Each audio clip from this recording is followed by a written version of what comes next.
સાહેબ ધોરણ 10 માં જરાક ગણિતમાં પેપર પ્રેઝન્ટેશન કેવું હોય જરાક આમ બતાવો ને. હું તમને એ બતાવીશ કે પેપર પ્રેઝન્ટેશન કેવું કરવાનું છે, એ બતાવીશ કેવું નથી કરવાનું. હાલો બતાવું. આવું બિલકુલ કરવાનું નથી.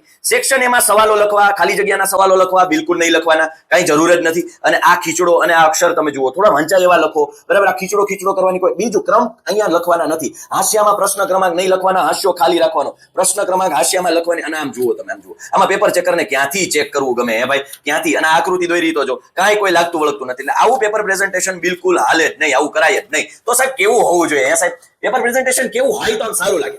આવી જાય બાજુ ઘૂમીને બતાવી દો. જો સેક્શન બી તો બરાબર વચ્ચોવચ, આન્સર બરાબર વચ્ચોવચ. અહીંયા જુઓ કેટલું સરસ સ્વચ્છ સુઘડ લખ્યું છે.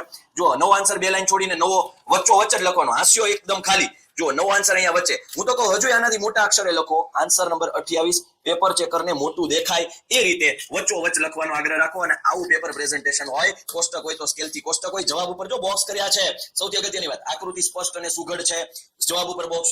તો યસ, આવું પેપર પ્રેઝન્ટેશન હોય જવાબ ઉપર બોક્સ કરવા વાળું. તો ખાસ વિદ્યાર્થી મિત્રો, આ સારું પેપર પ્રેઝન્ટેશન છે જેનો તમારે આધાર લેવાનો છે અને ધ્યાન રાખવાનું છે. અને આગળનું બતાવ્યું તો એવું તમારે બિલકુલ નથી કરવાનું. વિડીયો જો પસંદ આવે તો તમારા મિત્રોને શેર કરો, ચેનલને સબસ્ક્રાઇબ કરો અને આઈડીને ફોલો કરો.